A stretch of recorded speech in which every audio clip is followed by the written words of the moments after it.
Muy bien, ya está grabando.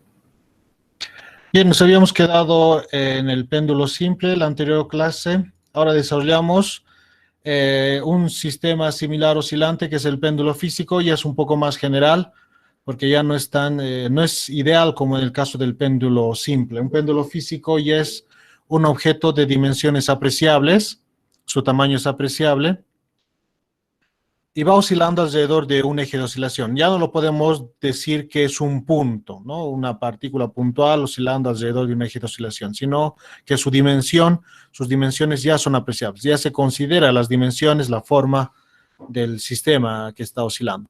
Entonces tenemos este péndulo físico acá.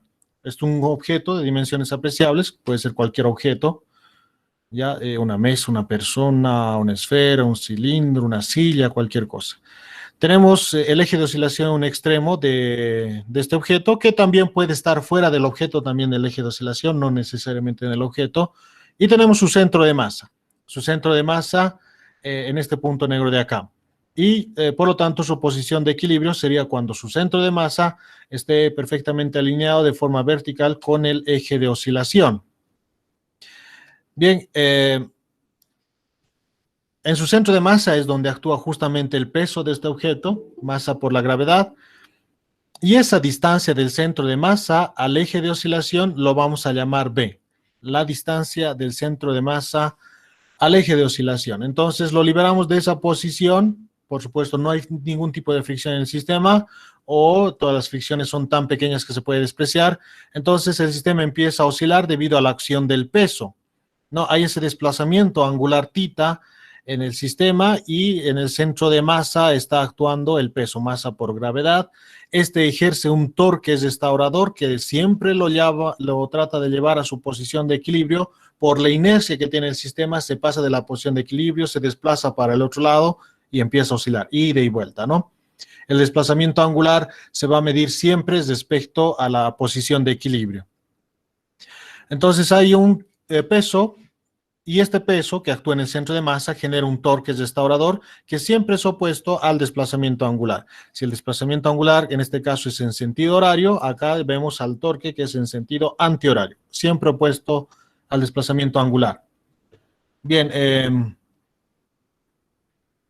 haremos esa sumatoria de torques y demostraremos que este péndulo físico ejecuta un movimiento oscilatorio simple, ¿no? ¿Y cómo demostramos eso?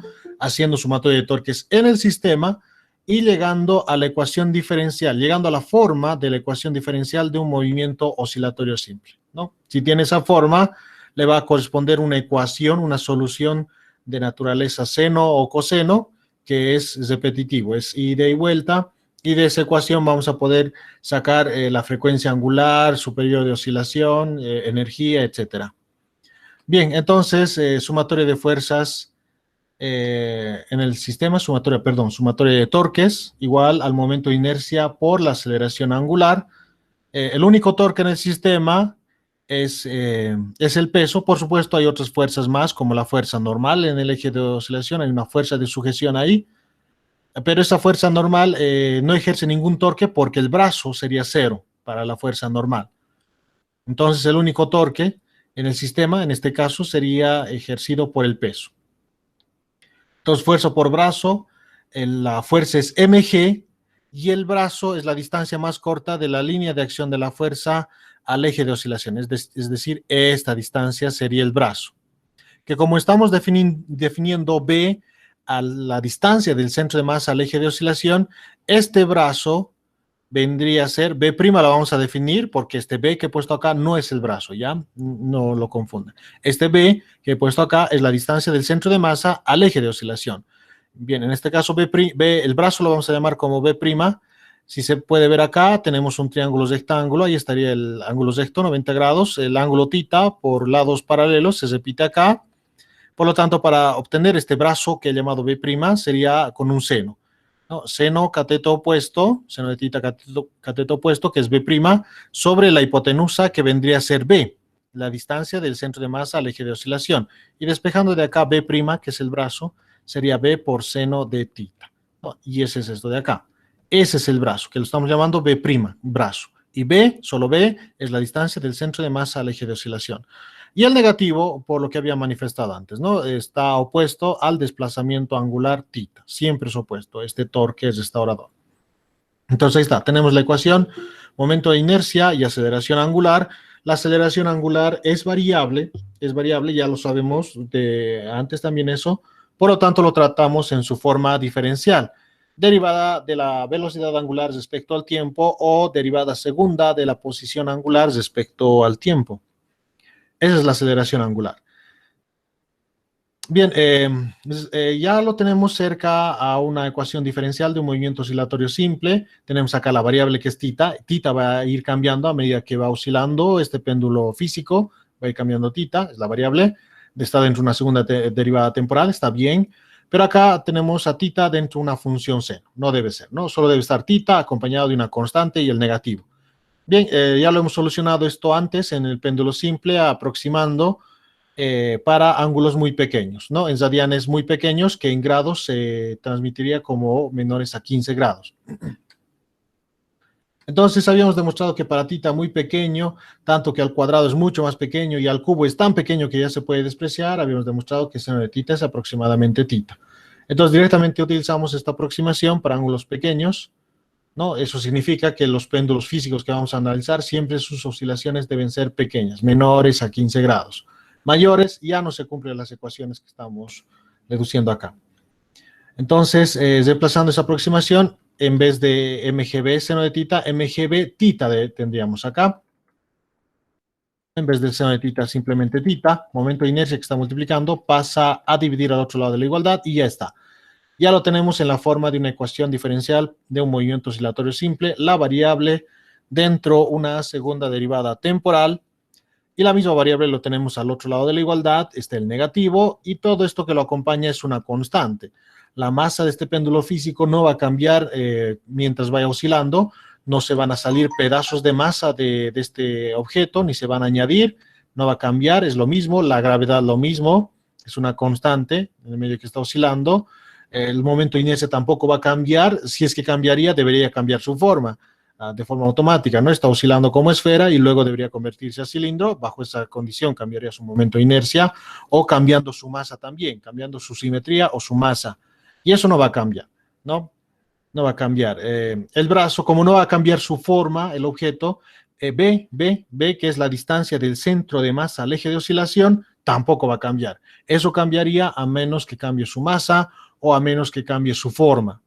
Entonces, nada de eso va a cambiar de este cuerpo rígido que está oscilando, que es un péndulo físico. Entonces, todo esto corresponde a que sea constante, ¿no? A que sea constante. Y esa constante vendría a corresponder la frecuencia angular al cuadrado, ¿no? Porque esa es la forma de un movimiento oscilatorio simple. Todo esta constante corresponde a que sea la frecuencia angular al cuadrado. Entonces lo vamos a dejar así como está, B y también I, el momento de inercia, porque esas cantidades se van a definir según sean los cuerpos que estén oscilando. Puede ser una varilla, ahora no solo también depende del cuerpo, sino en la posición en la cual está situado el eje de oscilación, van a cambiar especialmente el momento de inercia. Puede ser una esfera, un disco, puede ser una combinación de varias varillas, una varilla con una esfera, con un disco, una esfera y un disco, o objetos más irregulares todavía, no tan de alta simetría. Bien, entonces la frecuencia angular, por lo tanto, es raíz del mgb sobre i, donde la solución de esta ecuación diferencial es de esta forma, ¿no? Donde θ sub 0 sería la amplitud de oscilación del sistema, en este caso una amplitud angular. Y θ es el desplazamiento angular que por supuesto va cambiando, omega la frecuencia angular, phi es una cantidad física que depende de las condiciones iniciales del sistema, ¿no? Que ya hemos visto antes que por energías le corresponde esta solución a esta ecuación diferencial. Se ajusta muy bien. Se puede comprobar acá también derivando dos veces respecto al tiempo, este θ reemplazando acá, igualando, vamos a ir simplificando y vamos a llegar a una identidad. Donde, como hemos dicho, la frecuencia angular al cuadrado es el peso, mg, por b, que es la distancia del centro de masa al eje de oscilación, sobre i, que es el momento de inercia. Ese cuadrado pasa al otro lado como raíz. En este caso también la frecuencia angular se relaciona con la frecuencia mediante el 2pi, ¿no? 2pi por la frecuencia es la frecuencia angular, El inverso de la frecuencia es el periodo de oscilación, por lo tanto la frecuencia angular es 2pi sobre el periodo de oscilación. Combinando ambas ecuaciones, vemos que el periodo de oscilación es 2pi raíz del momento de inercia sobre el peso por la distancia del centro de masa al eje de oscilación, que es b.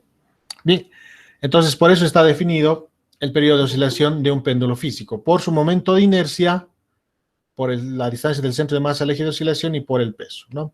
Entonces, cada una de estas cantidades, especialmente I y también B, se van a definir por cómo sea el objeto que está oscilando. Van a adoptar una fórmula y otros valores, si son para una esfera, un disco, una varilla, como les he dicho, una combinación de varilla y disco, etcétera, ¿no? ¿Qué forma del objeto tenemos oscilando ahí? Es un sistema más real, porque objetos reales son los que comúnmente podemos ver en oscilaciones angulares de este tipo, ¿no? Acá ya se aprecia las dimensiones. La única restricción que tenemos es que las amplitudes de oscilación no deben sobrepasar los 15 grados, en el peor de los casos hasta 15 grados, ¿no? Mientras menor sea esa amplitud de oscilación, mejor aproximación tiene esta ecuación. La energía del péndulo físico se lo puede deducir de forma análoga que en el péndulo simple, es muy parecido. Tomamos como referencia el centro de masa, vemos cuánto va cambiando de altura a medida que varía el centro de masa, a medida que se mueve, energía potencial gravitacional, y esta que sería la energía cinética rotacional, al igual que la energía cinética lineal, pero en su modo rotacional, ¿no? Un medio de la masa por la velocidad al cuadrado, en vez de la masa que define su inercia lineal, vendría I, el momento de inercia, que define su inercia rotacional, y en vez de la velocidad lineal V que tenemos acá, vendría la velocidad angular, que acá lo ponemos en su forma diferencial para no confundir con omega, que es la frecuencia angular, ¿no? Acá no lo pongo omega, porque es ligeramente diferente. Acá la velocidad angular derivada de la posición angular respecto al tiempo. ¿Ok? Es lo mismo, esta energía cinética, solo que es una energía cinética rotacional. Esta de acá, la que conocen comúnmente un medio mv cuadrado, es una energía cinética traslacional. Bien, entonces, reemplazando acá, derivando 2 veces respecto al tiempo el tita, reemplazando acá, y lo mismo, aplicando esa identidad trigonométrica que habíamos aplicado para el péndulo simple, para la aproximación del coseno de tita igual a 1 menos tita cuadrado sobre 2, donde h es L por 1 menos coseno de tita, etcétera. Es el mismo desarrollo. Se puede demostrar que la energía de un péndulo físico es muy parecida a la de un péndulo simple, un medio mgb tita sub 0 al cuadrado, donde la diferencia está acá, simplemente está acá. En el péndulo simple esto era L, la longitud del péndulo simple. En este caso, para el péndulo físico es B, el único cambio. B, la distancia del centro de masa al eje de oscilación, ¿no? Muy bien, entonces estas son las fórmulas importantes para resolver sistemas oscilantes que se tratan de un péndulo físico, ¿no? Cualquier objeto con dimensiones apreciables oscilando de forma pendular alrededor de un eje de oscilación fijo. La oscilación de este objeto debe ser en el plano, es decir, el eje no es un punto, el eje es una línea recta que es perpendicular al eje, a la oscilación, al plano de oscilación del péndulo físico, que también se aplica lo mismo al péndulo simple. Entonces, para péndulos físicos es muy importante darle unas repasaditas, jóvenes, a cálculos de momento de inercia, que es lo que vamos a hacer, y cálculos de centro de masa. Para algunos objetos de alta simetría, claro, va a ser bastante obvio dónde queda el centro de masa y poder calcular esa distancia del centro de masa al eje de oscilación va a ser fácil, pero algunos objetos o combinación de objetos no va a ser tan claro, no va a ser tan evidente, así que hay que calcular, hay que saber dónde se encuentra el centro de masa, por eso cálculos de centro de masa, y una vez que sepamos dónde está, va a ser fácil calcular esa distancia del centro de masa al eje de oscilación. Bien, en el caso del momento de inercia también hay que hacer cálculos de momento de inercia y en la mayoría de los casos se va a tratar de aplicar el teorema de Steiner.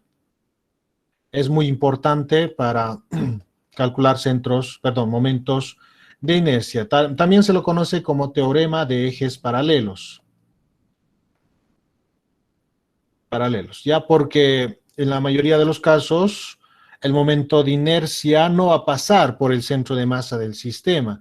Y los momentos de inercia respecto a su centro de masa de distintos objetos se los conoce. Por ejemplo, el de una varilla, un medio sobre 12, perdón, 1 sobre 12, la masa de la varilla por su longitud al cuadrado, el momento de inercia respecto al centro de masa de un disco, por ejemplo, un medio, la masa del disco por el radio al cuadrado, el momento de inercia respecto a su centro de masa de una esfera, 2/5, su masa por el radio al cuadrado. Entonces, hay así, para el cilindro, un cilindro hueco, un cascarón esférico, una placa rectangular, etcétera. Hay momentos de inercia ya conocidos, ya fórmulas conocidas en los libros, ¿no? Entonces, pero los momentos de inercia en nuestro caso no van a ser respecto al centro de masa en la mayoría de los casos, porque un eje de oscilación que pasa por el centro de masa representa el momento de inercia más pequeño que tiene el sistema,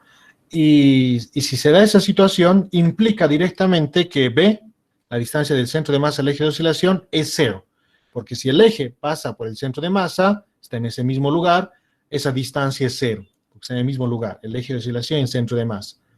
Entonces, reemplazando acá cero, nos da infinito, ¿no? Esto con un brazo que es cero, perdón, con un B que es cero, la distancia del centro de masa al eje de oscilación, esto implica directamente un periodo de oscilación infinito, es decir, el sistema no oscila, porque lo desplazamos un cierto ángulo θ respecto a su posición de equilibrio y tendríamos que esperar un tiempo infinito para que complete una oscilación, una ida y vuelta, ¿no? Y no oscila el sistema, es decir, lo desplazamos un cierto ángulo θ y se va a quedar ahí, no va a retornar, porque no hay un torque restaurador.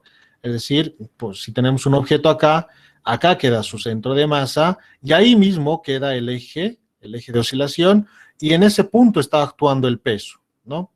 Entonces, si respecto a esa posición de equilibrio lo desplazamos, lo giramos un cierto ángulo θ, no va a oscilar porque no hay un torque restaurador, porque el peso está pasando sobre el eje de oscilación, por lo tanto el brazo es cero, ¿no? No ejerce ningún torque restaurador. Entonces, por lo tanto, no oscila el sistema, no. Estaríamos ahí eternamente parados esperando a que esto vuelva a su posición de equilibrio y vaya, ¿no? Ida y vuelta, y nunca va a hacer eso, nunca va a hacer esto. Teníamos que esperar eternamente a que haga algo así, que nunca lo va a realizar. Entonces, no oscila. Cuando el brazo, cuando ve la distancia del centro de masa al eje de oscilación es cero, el sistema no oscila, no oscila. ¿Ya? Entonces, para que oscile, este eje de oscilación se lo pone, por lo general está en otro punto, ¿no? Claro, hay puntos por los que pasa por el centro de masa, pero a condición de eso se añade otro sistema, otro cuerpo, para que sí puede generar un torque restaurador, ¿no? Entonces, si brazo es cero, no oscila, pero cuando el eje de oscilación está en otro punto, es decir, brazo distinto de cero, B distinto de cero, hay oscilación. Y eso hace que el momento de inercia sea diferente. Un mismo cuerpo puede tener diferentes momentos de inercia dependiendo dónde está el eje de oscilación. Es un poco distinto a la masa, ¿no? La masa es la capacidad de un objeto a oponerse al cambio en su movimiento lineal. Mientras más masivo sea, más difícil es ponerlo en movimiento o más difícil es detener su movimiento lineal. El momento de inercia es lo mismo, pero para su estado rotacional. Un cuerpo, mientras mayor momento de inercia tenga, es más difícil detener su movimiento rotacional o más difícil ponerlo en movimiento rotacional. ¿Ya? Y ese momento de inercia va a cambiar dependiendo en qué punto esté su eje de oscilación. Entonces, un mismo cuerpo puede tener diferentes momentos de inercia. Y para calcular esos otros momentos de inercia, aparte de su momento de inercia respecto al centro de masa, está, como les he mencionado, el teorema de Steiner o teorema de ejes paralelos, ¿no? Que se lo calcula con esta formulita sencilla, ¿no? El momento de inercia respecto a otro eje de oscilación va a ser igual al momento de inercia respecto al centro de masa más la masa del sistema por esa distancia del centro de masa al eje de oscilación, el centro de masa del sistema, ¿no? Lo pongo D para no confundirlo con B, ¿ya? Porque podemos dividir este teorema de Steiner a diferentes cuerpos que está conformando el sistema, pero B representa la distancia del centro de masa al eje de oscilación de todo el sistema es B, y este D va a depender si seleccionamos un pequeño cuerpo del sistema, ¿no? O si seleccionamos todo el sistema. Bien, entonces, teorema de Steiner o teorema de ejes paralelos, un repaso, jóvenes, también al cálculo de centros de masa. Claro, va a haber cuerpos en los que, o combinación de cuerpos en los que no nos va a quedar claro dónde queda el centro de masa del sistema, entonces hay que hacer cálculos de centro de masa, ¿no? Ya sea en su forma de sumatoria, si es que trabajamos con partículas puntuales o discretas, sumatoria de todas las posiciones de las partículas, dividido entre toda la sumatoria de las partículas, o en su forma continua también para cuando tengamos distribuciones de masa continua, de su forma de integral, ¿no?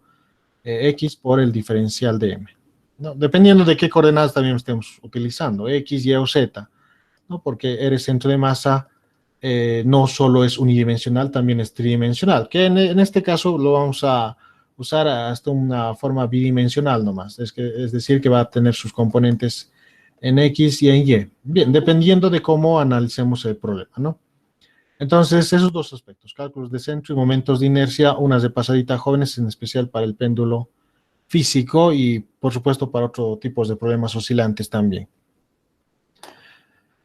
Bien, donde hemos detallado cada una de esas cantidades, ¿no? Bien, una vez más, y es el momento de inercia de todo el sistema respecto al eje de oscilación.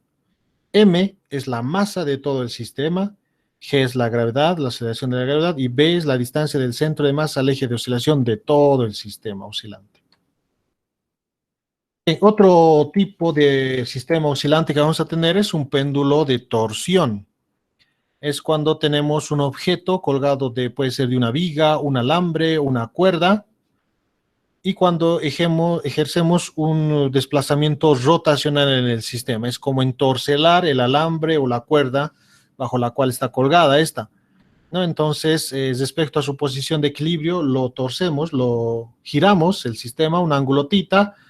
Entonces, el alambre, cuerda o varilla que tengamos acá, ejerce una fuerza torsional sobre el objeto que lo vuelve a su posición de equilibrio. Debido a la inercia que tiene el sistema, se pasa de su posición de equilibrio, entonces se empieza a oscilar, ¿no? De forma similar que tuviéramos, por ejemplo, una cuerdita atado a un lápiz, por ejemplo, a un lápiz.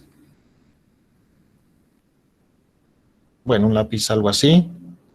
Entonces, lo giramos, cuando está atado esta cuerdita al lápiz, giramos al lápiz, esto está fijo, entonces giramos al lápiz, entonces la cuerdita se va entorcelando. Una vez que liberamos el lápiz, este lápiz vuelve a su posición original porque la cuerda está entorcelada, entonces la cuerda quiere recuperar su forma, no torcida, entonces con eso hace girar el lápiz, lo vuelve a su posición de equilibrio por la inercia que tiene el lápiz, por ejemplo, se pasa de esa posición de equilibrio y entorcela a la cuerdita en la otra dirección ya también. Entonces otra vez la cuerda ejerce un torque, momento torsional, para volver a su forma original, entonces le hace retornar en la otra dirección al lápiz, se pasa de su posición de equilibrio y lo vuelve a entorcelar a la cuerdita en la otra dirección, ¿no? Y así va oscilando, ida y vuelta.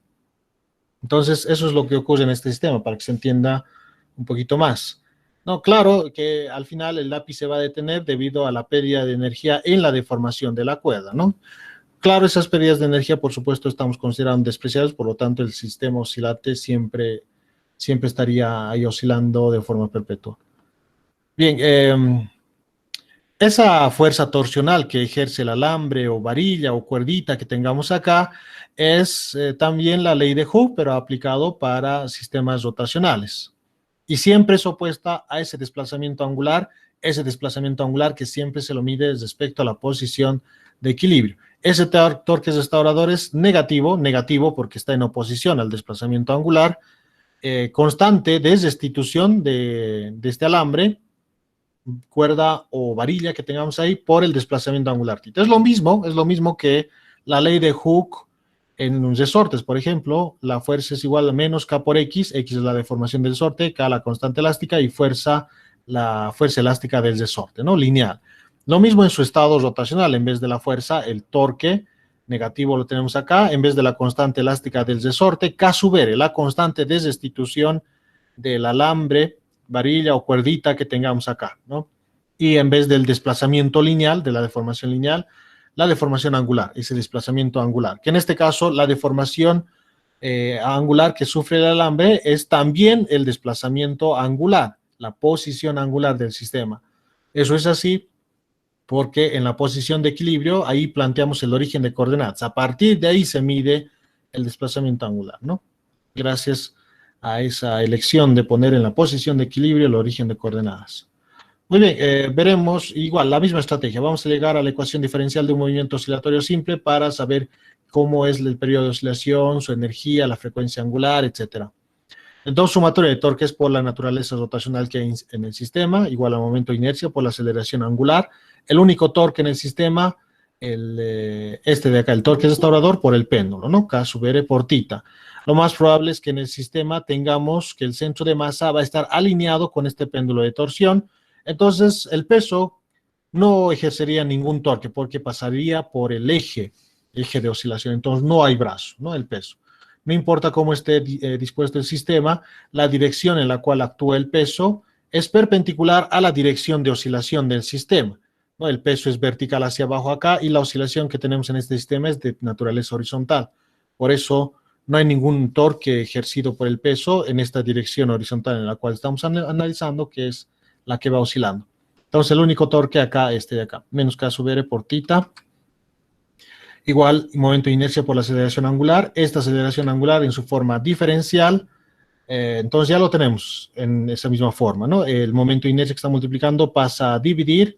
Tenemos la variable tita que está dentro de una segunda derivada temporal. Al otro lado de la igualdad tenemos la misma variable tita, el negativo, y todo esto que lo acompaña es una constante a la variable tita, porque K sub R es una constante del alambre o viga o cuerdita que tengamos acá. Es lo mismo que la constante elástica de un resorte, no es similar, no va a cambiar en toda la oscilación. El momento de inercia del sistema tampoco va a cambiar. Si es que cambia, implicaría que cambie su masa, que gane masa mientras va oscilando o pierda masa, o que vaya cambiando de forma mientras oscila, y eso no va a ocurrir.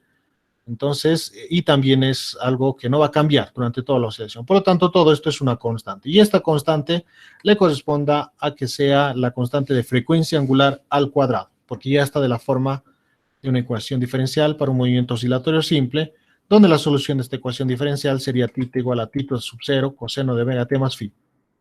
De θ sub 0 sería la amplitud de oscilación, amplitud angular en este caso. Note que en este caso no ha habido la necesidad de hacer una aproximación para θ muy pequeño en esta ecuación, para llegar a la ecuación diferencial, cosa que sí se hizo en el péndulo simple y en el péndulo físico.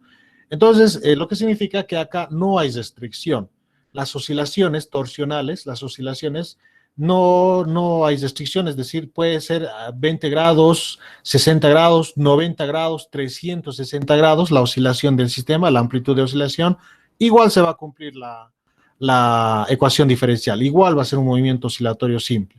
Claro, habría una restricción lógica en el sistema, que las deformaciones que sufra el alambre, cuerdita o varilla que tengamos ahí, siempre sean deformaciones dentro de la zona elástica para que recupere su forma original, porque si son deformaciones plásticas, ya no recupera su forma original, la posición de equilibrio cambiaría de lugar, y también perdería más energía en la deformación al estar en la zona plástica, ¿no? En la zona de deformación plástica. Por supuesto, la restricción para el ángulo, para estos desplazamientos angulares, torsionales, son que la deformación en la cuerdita, varilla o viga que esté colgando, esa deformación no exceda el límite elástico. Ya cualquier ángulo, siempre y cuando no exceda el límite elástico, ¿no? 360 grados puede ser, o 2 vueltas, siempre y cuando no se exceda, ¿no? No hay restricción para el ángulo como lo había en el péndulo simple o péndulo físico. En acá el ángulo puede ser el que sea, siempre y cuando estemos dentro de esa zona de deformación elástica. Bien, la frecuencia angular, por lo tanto, es A sub R sobre I, y ese cuadrado pasaría como raíz, ¿no? Donde ya hemos definido anteriormente estas cantidades para el péndulo simple y físico, θ sub 0 la amplitud, omega la frecuencia angular, phi una constante, el ángulo de fase, una constante que depende de las condiciones iniciales del sistema. ¿no? El cuadrado de la frecuencia angular pasa al otro lado como raíz a través de esta igualdad que hemos hecho acá. En este caso igual se cumple la misma ecuación, la frecuencia angular es 2pi por la frecuencia, el inverso del periodo de oscilación, por lo tanto la frecuencia angular es 2pi sobre el periodo de oscilación. Combinando ambas ecuaciones, vemos que el periodo de oscilación es 2pi raíz del momento de inercia sobre la constante de restitución del sistema. Este momento de inercia, por supuesto, respecto al eje de oscilación. No, en un péndulo de torsión, sí, es común ver que el eje pase por el eje de oscilación pase por el centro de masa, entonces el momento de inercia ya estaría. Si tendríamos una varilla, 1 sobre 2 ml cuadrado, si tendríamos un disco, un medio ml cuadrado, ¿no? Es muy raro ver los casos en los cuales el centro de masa está fuera del eje de oscilación, ¿no? Bien, pero si ocurre el caso, con un teorema de Steiner lo resolvemos, ¿no? Siempre y cuando sea de cuerpos geométricos con alta simetría, de los cuales ya se conoce el momento de inercia respecto a su centro de masa. Bien, la energía de un péndulo de torsión, de forma análoga que la energía para un sistema de masas-resorte, se lo puede deducir. Acá tenemos la energía potencial elástica. En un resorte teníamos la energía potencial elástica de esta forma, una energía potencial elástica lineal para deformaciones lineales, un medio de la constante elástica del resorte por la deformación del resorte. En este caso, en vez de la constante elástica del resorte, la constante de restitución de la varilla, viga o alambre que tengamos ahí, θ, el desplazamiento angular, o deformación angular, en vez de la deformación lineal, x, y también teníamos la energía cinética, en nuestro caso, la energía cinética rotacional, un medio mv cuadrado, en vez de la masa, un momento de inercia lineal, una inercia lineal, y el momento de inercia, ¿no? El momento de inercia angular, si quieren, y en vez de la velocidad angular acá, al cuadrado, ¿no? Que no lo pongo omega para no confundir con la frecuencia angular, que son ligeramente diferentes. Por eso en su forma diferencial, derivada de la posición angular respecto al tiempo. Bien, entonces, la deformación angular reemplazando acá, derivando respecto al tiempo, acá reemplazándolo, elevándolo al cuadrado y utilizando de paso que omega al cuadrado es igual a k sub r sobre i, ¿no? Porque acá derivando vamos a tener omega y con este cuadrado se va a elevar al cuadrado. Haciendo este reemplazo se van a simplificar, buscando coseno cuadrado más seno cuadrado, se llega a esta ecuación. Un medio de k sub r θ sub 0 al cuadrado, que es muy parecido a la energía de un movimiento oscilatorio para un sistema masa-resorte. Es muy parecido, solo que esto es en su forma angular. A ver, de un sistema masa-resorte era de esta forma, un medio de la constante elástica por la amplitud al cuadrado. En nuestro caso es un medio de la constante de restitución por la amplitud angular al cuadrado. Es muy similar. Bien, esa es la energía del péndulo de torsión. La misma estrategia se sigue, ¿no? Es buscar un coseno cuadrado más seno cuadrado para que eso sea 1. Bien, yéndonos más a un sistema real, hablaremos respecto al movimiento armónico amortiguado. Es cuando ya existe una fricción en el sistema. Tenemos un sistema masa-resorte, pero añadido tenemos unido una paletita a la masita, que esta paletita está sumergida en un recipiente con un fluido. Ya la viscosidad de este fluido aporta algo de fricción en el sistema, algo de pérdida de energía. El tipo de fricción que vamos a hablar acá es una fricción que depende de la velocidad de movimiento del sistema. Ya no la fricción que están acostumbrados a trabajar en dinámica, por ejemplo, que es el coeficiente de fricción cinético o estático por la normal, ¿no? Mu por n. En nuestro caso vamos a trabajar con una fricción que depende de la velocidad. Esto no depende de la velocidad, es lo mismo para cualquier velocidad de movimiento, ¿no? Bueno, va a depender si está en movimiento cinético o si está en reposo, es decir, si está estático, entonces coeficiente de fricción estático, ¿no? Es la única diferenciación nomás. En nuestro caso sí va a depender de la velocidad, esta fricción, ¿no? Por este fluido que estamos incorporando acá. Muy parecido a la fricción que ustedes experimentan cuando viajan en un trophy o en un auto, cuando sacan la mano por la ventana. Sacan la mano por la ventana, entonces esa fricción que experimentan con el aire, que también es un fluido, va a depender de la velocidad. Mientras más rápido vayan, esa fricción, esa fuerza que experimentan en la mano es mucho mayor y cuando va más lento es muy suave esa fuerza, ¿no? Tanto que cuando están en reposo, cuando no avanzan y no hay viento, no sienten nada de fricción con el aire en la mano, se la sacan, ¿no? Cuando no hay movimiento. Bien, ese tipo de fricción depende de la velocidad y está en oposición a la dirección de la velocidad. Entonces, haremos diagrama de fuerzas en el sistema para ver la ecuación de movimiento de un movimiento armónico amortiguado. Por supuesto, en este caso, al haber esa pérdida de energía debido a la fricción, va a haber una reducción en su amplitud hasta que finalmente se va a detener. Entonces, tenemos en el sistema, supongamos que respecto a la posición de equilibrio hay deformación, hay por lo tanto fuerza elástica debido al resorte, hay velocidad de movimiento en el bloquecito, por lo tanto, debido a la fricción con la paletita en este fluido en reposo, hay una fuerza de fricción que es opuesta a la velocidad. Siempre es opuesta a la velocidad. Entonces, debido a esas direcciones opuestas, es el negativo que tenemos acá.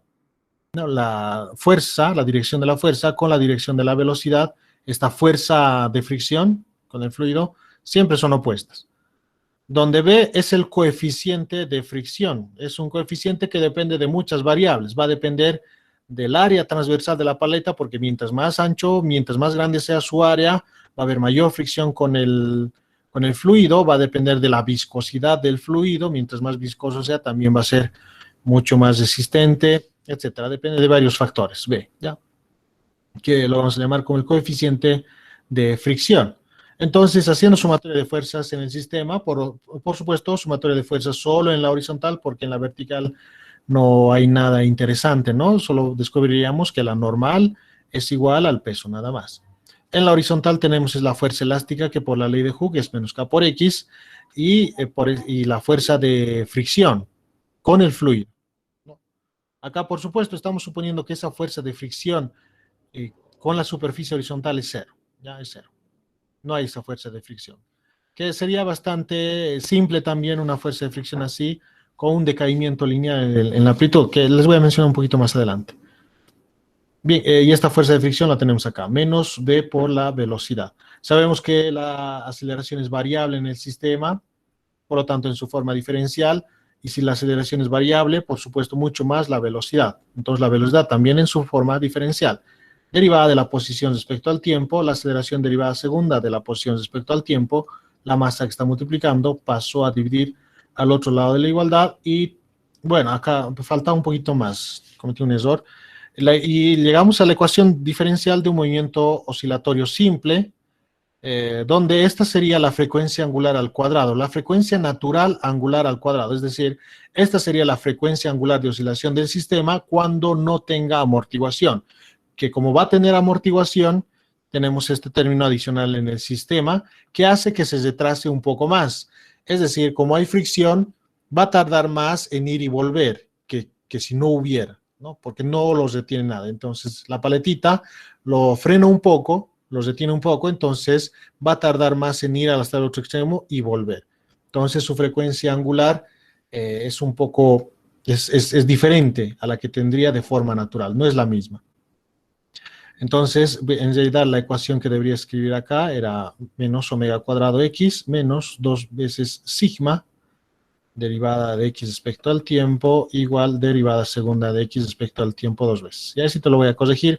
Esta es la ecuación diferencial de un movimiento oscilatorio simple, donde este sigma que tenemos acá es la constante de amortiguación y omega sub 0 es la frecuencia natural de oscilación del sistema. Con frecuencia natural me refiero a la frecuencia angular que tendría sin que hubiera amortiguación, ¿no? Porque si la constante de amortiguación, por ejemplo, es cero, esto se hace cero, no existe este término, y tenemos la ecuación de un movimiento oscilatorio simple, ¿no?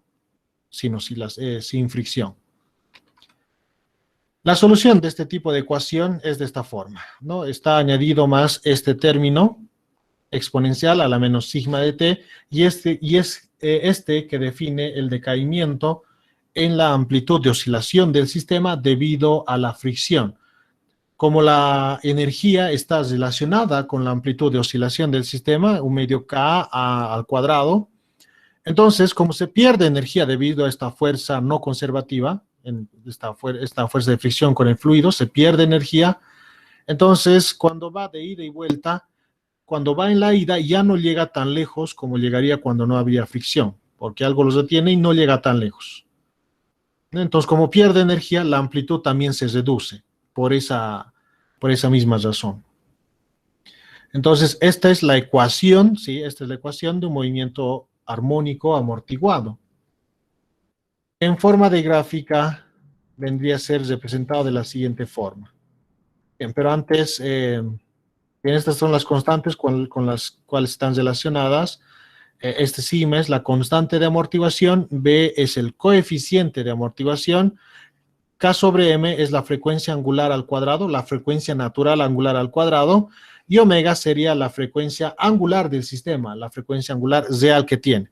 Omega sub 0 sería la frecuencia angular cuando no hay fricción y omega cuando sí hay fricción. Por eso acá tenemos una resta. Esto viene a ser sigma, la constante de amortiguación, y le resta a la frecuencia natural de oscilación. Es decir, es más pequeño la frecuencia angular. Y como es más pequeño, eso significa que el periodo de oscilación es más grande, porque son inversamente proporcionales, ¿no? La frecuencia angular es 2pi sobre el periodo de oscilación, entonces como son inversamente proporcionales, si la frecuencia angular es más pequeña, el periodo de oscilación es más grande, lo que significa que tarda más. Si el periodo de oscilación es más grande, tarda más en ir y volver, tarda más en completar una oscilación y tarda más debido a la fricción. Los detiene cuando va de ida y los detiene también cuando va de vuelta, porque esa fuerza de fricción siempre es opuesta a la velocidad, ¿no? Entonces, por eso tarda más. Es la frecuencia angular real que tiene el sistema,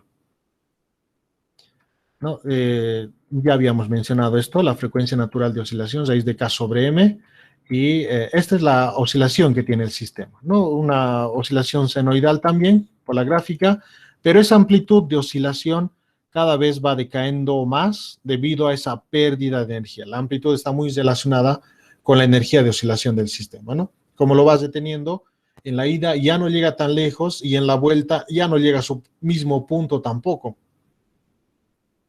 Entonces su amplitud cada vez es más pequeña hasta que va a terminar en un tiempo muy, muy largo, va a terminar deteniéndose en la posición de equilibrio. Ese decaimiento con el cual cae la amplitud es debido a esta función. La amplitud cae con una función exponencial, menos sigma de t, ¿no? Sigma es la constante de amortiguación. Entonces, dependiendo de cuánto sea esta constante de amortiguación, y eso va a depender del coeficiente de amortiguación B, este decaimiento puede ser mucho más pronunciado en ciertos casos. En algunos casos tan pronunciado que el sistema casi ya no oscila. Lentamente vuelve a su posición de equilibrio. En ese tipo de sistemas, en los cuales la amortiguación ya es mucho más fuerte, se los conoce como amortiguamiento crítico, cuando la constante de amortiguación y la frecuencia natural de oscilación son iguales.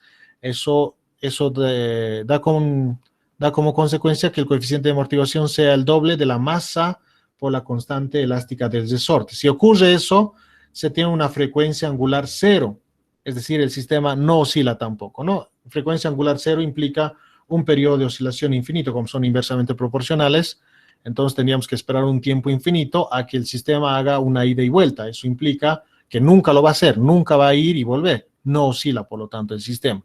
Una amortiguación crítica, casi sin oscilamiento. Entonces, una amortiguación ligera es la que se tiene, una ida y vuelta, pero cada vez reduciéndose su amplitud, y un sistema sobreamortiguado es cuando esta constante de amortiguación, el coeficiente de amortiguación, es mayor a la frecuencia angular natural de oscilación, y el sistema lo desplazamos en una cierta posición y ni siquiera va a volver a su posición de equilibrio, se va a quedar ahí. Ya una fricción demasiado alta. Bien, entonces esta es la función con la cual va decayendo la amplitud de oscilación del sistema. Y como la amplitud va cambiando, entonces la energía, por supuesto, también, como habíamos mencionado, que la energía depende de la amplitud de oscilación del sistema. Entonces, la energía de movimiento de un movimiento armónico amortiguado es dependiente del tiempo. Aquí habíamos visto de un movimiento oscilatorio simple, sin fricción, que esta es la energía, siempre el mismo valor, porque la amplitud no iba a cambiar, no había fricción en el sistema, no hay pérdidas de energía, esta energía siempre es el mismo, pero debido a que ahora hay pérdida de energía y como la amplitud va cambiando y va cambiando en función de este exponencial, de este decaimiento exponencial, entonces la energía de un movimiento armónico amortiguado sería dado por esta expresión, ¿no? Simplemente en esta amplitud reemplazamos la amplitud final, que es la amplitud que va a terminar teniendo en un cierto instante de tiempo, y en ese instante de tiempo, relacionado con esa misma amplitud, va a estar la energía, ¿no? Ahí está, estamos reemplazando, y esta es la energía final que tiene un movimiento armónico amortiguado. Depende del tiempo, ¿no? En acá la energía en un movimiento oscilatorio simple no dependía del tiempo. En cualquier tiempo la energía siempre era la misma, se conservaba, no perdía energía, pero acá sí, va a depender del tiempo.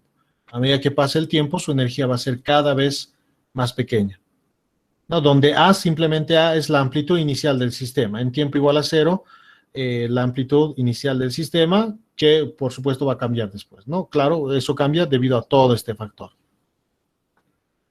Muy bien, entonces esas serían todas las ecuaciones y toda la teoría que tenemos para resolver problemas de movimiento oscilatorio, ¿ya?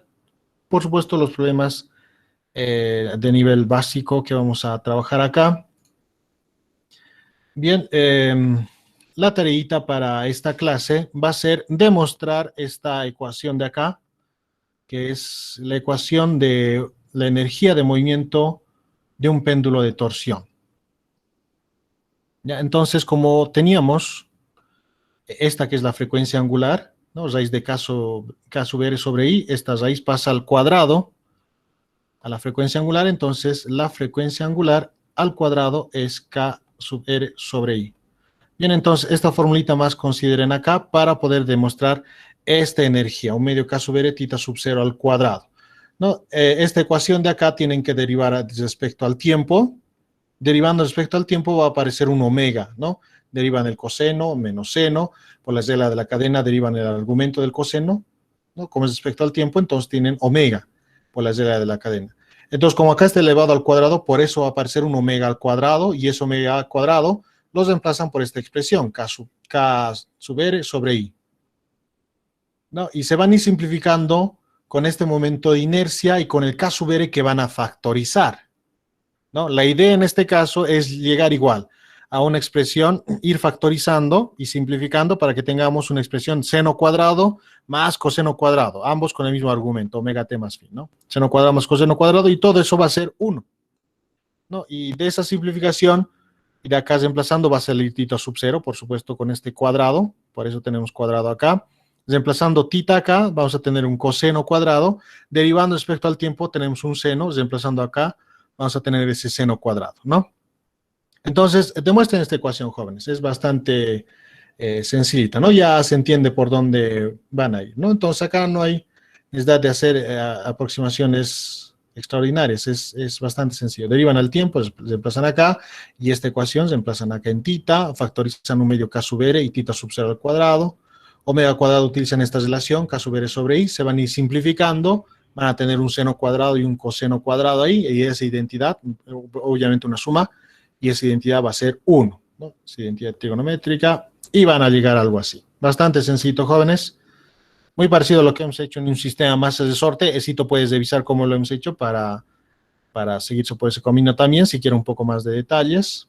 Y ya está. Esito tienen que demostrar para la tarita de hoy, que hasta las 5:15 deben subir sus respuestas, jóvenes.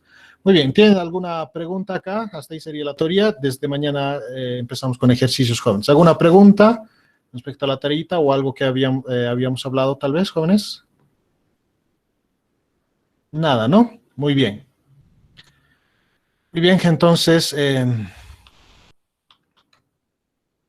déjenme activar un segundito la tarea.